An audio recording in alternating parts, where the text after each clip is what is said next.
Fala pessoal, beleza? Respondendo aí ao amigo que eu não vou me lembrar o nome, né? Não adianta. Já falei pra vocês aí que lembrar de nome não é minha praia. Então peço desculpas aí ao amigo, mas acho que ele vai saber quem é. É o seguinte: os motores, galera, ele funciona. Novo Ford Bronco, ele funciona meio que a grosso modo como uma bomba de admitir, né, de sugar e de colocar para fora. Então nesses dois tempos, né, no tempo de admissão que o motor tem, que é quando ele puxa a misturar combustível, e no tempo de escapamento, que é quando ele abre aí as válvulas, né, ou a válvula, dependendo do motor de escape, e coloca a mistura queimada para fora. Tá? Então ele faz esse trabalho constantemente durante os seus ciclos. E aí é que vem a questão que eu quero falar a respeito de comando, gente que prepara o motor, questão de motos de cilindrada ou motores de cilindrada igual terem potências diferentes, né? Terem faixa de torque e potência em momentos diferentes. Obviamente isso não trata-se apenas da questão do acerto eletrônico, da injeção, do carburador, do tamanho das válvulas, tá? E aí trata do que eu quero falar, pessoal, que é a chamada eficiência volumétrica, que de um modo mais simples trata-se da capacidade que o motor tem de respirar, né? De admitir a misturar combustível. Quanto melhor a eficiência volumétrica, mais desempenho esse motor vai ter. E a eficiência volumétrica, ela varia conforme várias coisas. A posição da borboleta, se você está full ou se você está meio, né, que é o acelerador, se está totalmente aberto, se está totalmente fechado. A questão do comando de válvula, e aí entra aquilo que eu falei no começo, que é motor que tem potência e torque numa faixa mais baixa ou mais alta.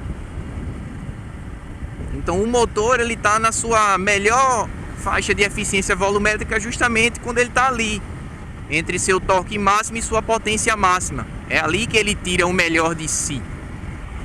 Abaixo disso ele já tem uma eficiência menor e acima disso também.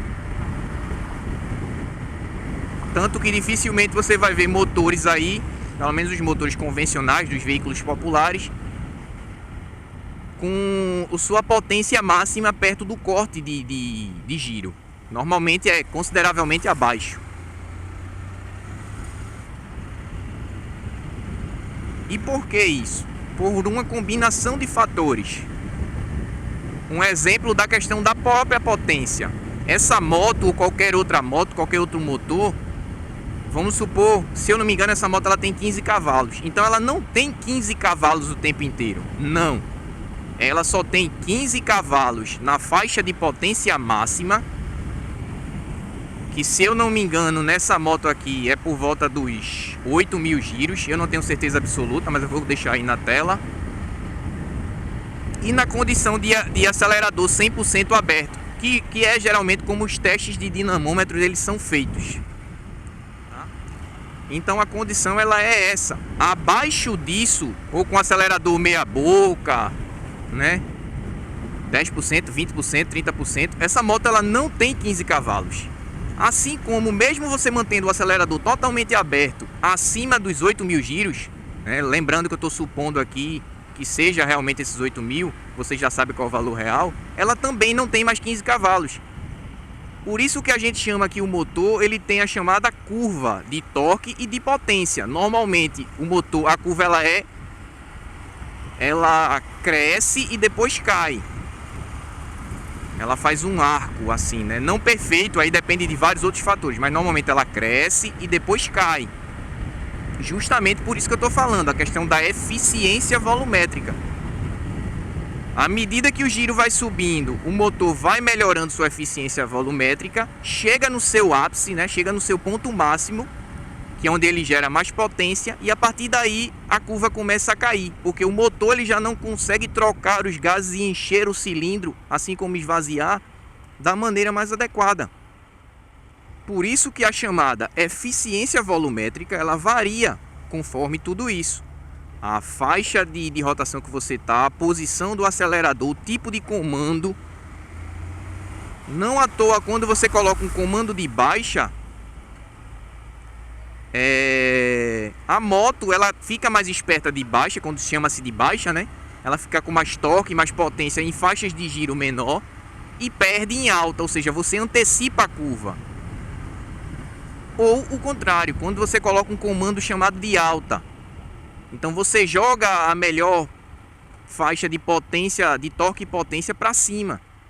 Consequentemente, esse motor ele fica melhor de alta, mas costuma perder de baixa. Dificilmente, isso é quase que impossível, você ter ganho em todas as faixas, com troca de comando, por exemplo. Né? Quase que impossível, é só modo de falar, tá, pessoal? Estou falando isso aqui de maneira geral, isso não é comum. Geralmente se privilegia uma coisa ou outra. Isso tem a ver também aí com a questão do tipo de motor, se ele é um motor subquadrado, quadrado, super quadrado, né? A questão do RL da biela, do curso do motor, né? Do curso do pistão, do tamanho e tudo mais. Isso aí são muitas variáveis, muitos detalhes que não cabe nesse vídeo, é um negócio mais chato, mais complexo. O que eu quero que vocês entendam é justamente esse lance aí de que às vezes algum tipo de veículo, algum tipo de motor ou alguma característica não seja para você.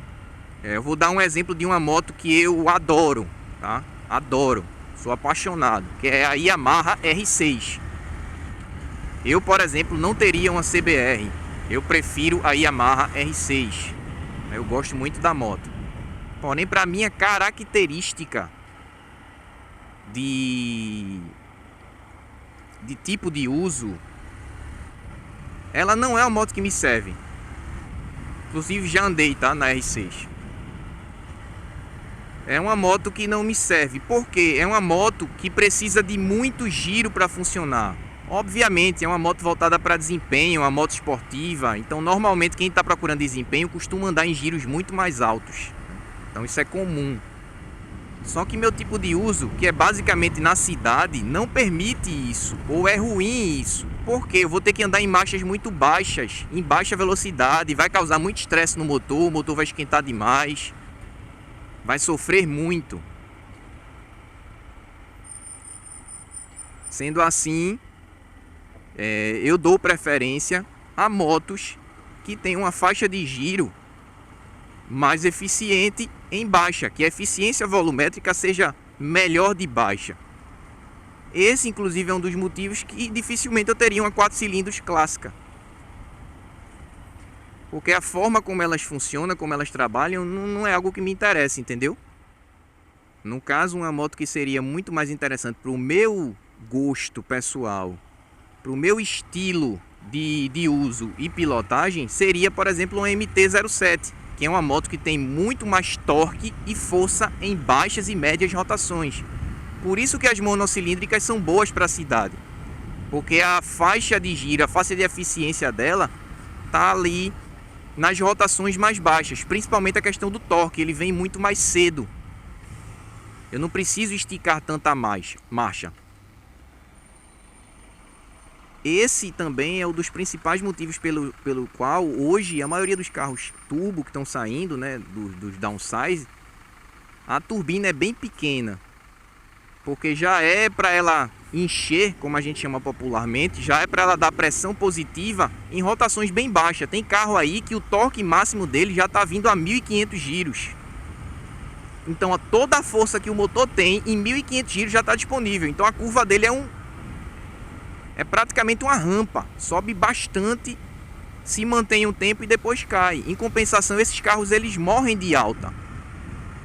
Porém, é como eu estou dizendo, o foco do projeto é priorizar o torque em baixa, que é o que você mais utiliza na cidade, que é para tirar o carro da inércia, fazer ultrapassagens para o carro ser ágil no trânsito.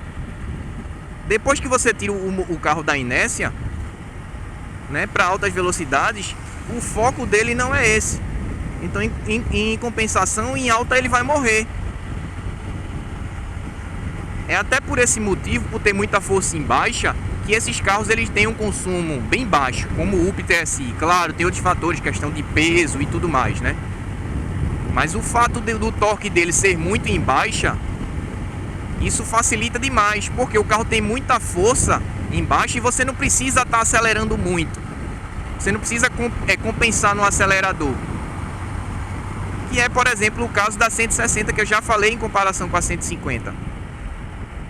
Esse motor ele tem mais torque e o torque e a potência dele vem a 500 giros a menos, mais ou menos. Então é um motor que acende mais rápido. Ele morre mais cedo, mas ele acende mais rápido. Isso melhora muito a questão da baixa. Então ela tem um acréscimo de torque e esse torque vem mais cedo. Isso se traduz em quê? Em menor aceleração. E é por isso que essa moto ela é mais econômica, consideravelmente mais econômica, porque você praticamente não acelera, óbvio, se você for andar normal. E óbvio que comparando aí a 150. É uma moto que anda com menor esforço. Menos esforço e menos acelerador. Isso se traduz em quê? Menor consumo. Consequentemente bebe menos. Eu não ando acelerando, ó. Se eu acelerar ela puxa muito. Então fica desproporcional, ó. Eu estou correndo, entendeu? Então não preciso disso para andar normal. Eu mantenho 10 a 15% só de acelerador nessa moto e consigo andar normal. Na outra eu tinha que acelerar o quê? 25%, 30% às vezes, dependendo da situação. Como é o caso aqui, eu estou mantendo quase 80%, né, de painel. Mas eu estou acelerando aqui 15%, 17%. É muito pouco o custo de acelerador. Isso por conta justamente do fator que eu estou falando, eficiência volumétrica. Eles conseguiram melhorar o cabeçote dessa moto. O ganho de desempenho dessa moto não está tanto no aumento de cilindrada, porque se vocês forem analisar a proporção, o ganho de cilindrada proporcionalmente ele é muito pouco. O que fez essa moto ser mais eficiente é óbvio. Estou falando em termos de motor, tá? Não estou falando dos periféricos. O que fez essa moto ser bem mais eficiente do que a 150, tanto em desempenho como em consumo, porque é até meio antagônico. Normalmente quando você melhora o desempenho, você perde no consumo, né? E essa moto não. Ela melhorou o desempenho e melhorou o consumo. E isso foi conseguido, pessoal, principalmente pelo cabeçote novo. Essa moto tem um CFM, né, que é o coeficiente de fluxo do cabeçote, muito melhor do que os da 150. Então o motor conseguiu uma eficiência melhor, ele respira melhor, tanto para admitir o ar como para botar para fora, que é o conceito que eu falei lá no início do vídeo. Então a eficiência volumétrica desse motor melhorou muito. Quanto melhor a eficiência volumétrica, melhor o funcionamento geral do motor. É por esse motivo que antigamente você via motores de litragem muito grande, lá antigamente mesmo, tá lá no passado. Motores muito grandes, com muitos cilindros, com baixa cavalaria. Antigamente existiam motores V8, pessoal, com cilindrada bem grande, que tinham 30, 40 cavalos só. Ou seja, era baixíssima a eficiência desse motor. Então era um motor grande que não tinha muito desempenho, porque a maior parte da mistura a combustível, ela não era de fato aproveitada. O motor não se preenchia bem, então não tinha uma combustão boa. Porque o motor nada mais é do que isso. Você enche ele de ar e combustível e acontece a combustão, ou a explosão, como alguns gostam de chamar. Consequentemente, isso se traduz em força, em potência. Quanto mais forte a combustão, né, a explosão, mais desempenho você vai ter, mais força, mais torque e potência você vai ter. Por isso que é extremamente importante entender o conhecimento de eficiência volumétrica, principalmente para quem vai mexer no motor. Quando você vai, coloca um comando, quando você dá um polimento, ou melhora a questão de obstrução nas galerias dos dutos do cabeçote, tanto de admissão como de escapamento. Quando você abre as válvulas e coloca válvulas maiores, isso tudo mexe com a eficiência volumétrica do motor, que vai alterar aí a potência, o torque, consumo. Beleza, pessoal? Espero que tenha dado para entender mais ou menos aí o conceito de eficiência volumétrica. É isso aí. Valeu!